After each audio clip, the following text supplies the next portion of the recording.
How do you know if you can trust other people? How do you know if you can let somebody back in your life if there has been harm that's been caused? Have you hurt other people and you're trying to rebuild that relationship back up and there's trust that's been broken? How can we kind of rebuild that back up again? How do we know if we can trust someone? So today I'm going to be talking about the elements of trust. My name is Heidi Waldoch and I am a licensed marriage and family therapist, and I'm an owner of Bridge and Hope Counseling. We're located in Lino Lakes, Buffalo, and Rogers, Minnesota. We've been doing these videos on Facebook Live, and then we are also on YouTube, so please check us out over there and like our channel and click the bell for notifications. So I'm actually going to be taking information from the Daring Greatly to talk about trust and to talk about the elements of trust. I think sometimes we think that when we learn how to trust other people, it's like this huge big deal. You know, you did something that was really big for me, and that's actually not true. There's little increments of connection that is what builds trust. And it happens a little bit over time, a little bit here, a little bit there. So small moments. John Gottman actually is quoted saying that there's little moments of connection. They're bids for connection. So where you have somebody that you know and you have a relationship with them and you can see that maybe they're struggling, you don't walk by them or you don't ignore them. You reach out to them and say, how are you doing? All right, so I'm going to use the acronym BRAVING to talk about the elements of trust that we can use with others and also within ourselves. So the first word, the first thing that helps us to know if we can trust other people is boundaries. So you respect my boundaries, and when you're not clear about what's okay and what's not okay, you ask. You're willing to say no, and then other people respect ours. A lot of times we don't actually know what our boundaries are, and I think it's something that we need to improve on and learn to be better at. We'll probably do a whole other video on just boundaries, on setting boundaries. For the sake of this video, I want to keep moving forward to the rest of them, but know that we could talk about boundaries because a lot of times people don't respect our boundaries and we don't even realize they're not respecting our boundaries because we just think it's our relationship. We just think, oh, this is just part of our family, or oh, this is just part of my relationship, and we just accept it. But the reality is they're not okay with whatever it is that you're saying is not okay. And they're saying, well, why aren't you going to come? Or why aren't you doing that? I don't think that's okay. And they're basically not allowing you to have your feelings or to have your thoughts by not being okay with your boundaries. All right, so the next one is reliability. You do what you say you'll do. Okay, this means staying aware of your competencies and limitations when you don't overpromise and are able to deliver on commitments and balance competing priorities. Okay, basically to summarize that is you're reliable, you say what you do what you say, you can follow up on things, I'm not going to promise and say that I am an accountant and I can be an accountant for a big business. That would be me not being reliable because I don't have that skill set and that's not something that I can do. And I'm able to own that, and I know that's not something that I can do. But a lot of times, because we have such big hearts, we'll say, oh, I can do this, or I've got this. And so we overpromise to people and then we don't follow through, or we overpromise and then we don't actually do what we say. And then what happens is there's a lack of trust that happens. This is really common in businesses. So if you have a business that is in service industry and they continue to not follow through with something, or they say, oh yeah, I'll get back with you, or oh, I'll do this, and they don't, you start to learn, I don't know if I can trust that business. Reliability. The next one is accountability.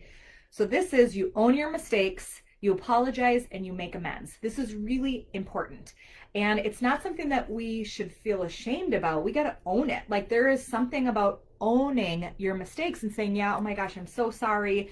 I didn't mean to say that to you, or I didn't mean to, I forgot your birthday, or whatever it is that happened. It's so big because even though you feel bad about what happened, by owning up to it, you are now making amends, because this is part of what happens in relationships. We're human. We are going to make mistakes. So we've got to be able to acknowledge the mistake, make the repair, and then be able to work through that. And then the other piece is accepting repairs. If somebody screws up and hurts you and they say, I'm sorry, we want to say, thank you for saying that. I accept your apology. I forgive you, as long as you do. But, I think that's important because we want to have that with other people. The next one is vault. This is, you keep secrets, you don't share information or experiences that are not yours to share. Okay, so one of Brené Brown will talk about is this thing called hot wire of connection. Sometimes we gossip because it like seems like it's fun and like, oh, this is cool. And you and I talk about someone that we both agree with, and we have this hot wire of connection where we're connected because of what we both agree on, which is kind of something that's not really very good because we're gossiping about somebody else, but we agree together. So together we think this person is so mean or so rude or whatever it is that we believe. But the reality is we are gossiping and we are talking about someone, which means I might go and talk about you because that's a value within me that I will go and gossip. And so now that means that I have this value of gossiping. I might go do that with someone else, which means I'm not trusting you and you're not going to trust me, and you shouldn't.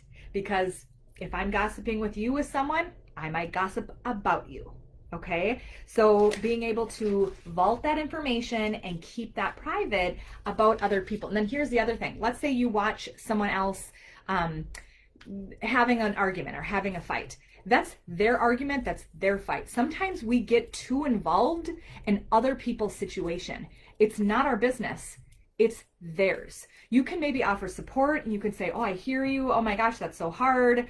Wow, that I can see that you're really struggling with that. But we don't step in and then get involved and then start messaging that other person that they're in a fight with. It's not our business.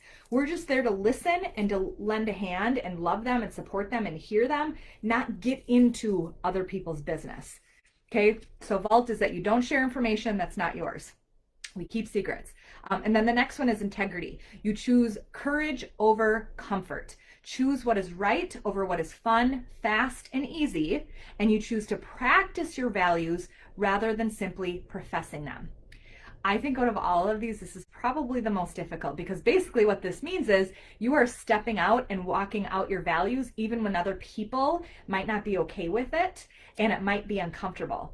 So it might mean you step up and say, hey, I'm not okay with you talking about that person like that. And you're taking a chance that those people around you aren't okay with what you're saying. But because your values are allowing you to speak up, you're stepping out and you're doing something that is courageous over what feels comfortable. And what happens is when you are around people that do this, that courage is contagious. And you start to trust that person more because you see, wow, they're actually really walking out their values. And I see it because they just spoke up where that was a very uncomfortable situation, and they spoke up and defended that person or whatever it is that they said. So this is a kind of a deeper thing when we talk about integrity, but it is something that allows people to trust you more when you speak up and you actually walk with your values and you are brave. Sometimes it means you have to be vulnerable and you're not going to always get a great response, but that we need to follow through with this. And then the next one is being non-judgmental. So I can ask for what I need and you can ask for what you need. We can talk about how we feel without judgment. So you can be angry with me, or I can be sad about something and I see your anger, you see my sadness. We can see each other. I'm not going to say, don't feel like that. You don't need to be angry, or you telling me you shouldn't be sad, Heidi. No, it's okay. Like, these are my feelings. Like, I need you to just let me be me in this moment. So the next one is generosity. You extend the most generous interpretation possible to the intentions, words, and actions of others. So basically what this means is you believe that people are doing the best they can with what they have. We have to believe that even though somebody's doing something that's hurtful at the moment, that is the best that they can do at that moment. So a lot of times we have a hard time with this because we've been hurt. People are able to process and move through their trauma, and they're able to see on the other end of processing something, they're able to look back and see, oh my gosh, I didn't realize that my dad lost his job during this time. And it doesn't make it okay. It doesn't excuse trauma. It doesn't excuse abuse. But our brains then start to recognize they were doing the best they could at the time.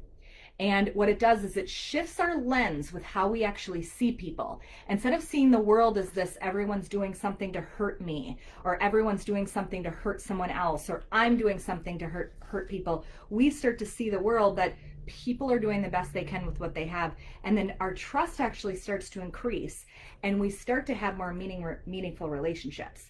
And really, this is like what we want. We want to feel loved. We want to love other people. And it does start with us believing that other people are doing the best they can with what they have. So I hope that this was helpful for you today. Thank you for watching and for the feedback that you gave. Like I said at the beginning, it's just a little at a time. But what we really want to work on, you guys, is that we want to be the person that other people trust. And then we want to surround ourselves that we trust, because then we can become more like ourselves, we can be more vulnerable, we can be more authentic, and we can just be ourselves, and we keep growing into a better and better person.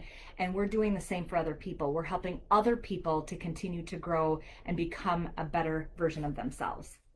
Have a wonderful day.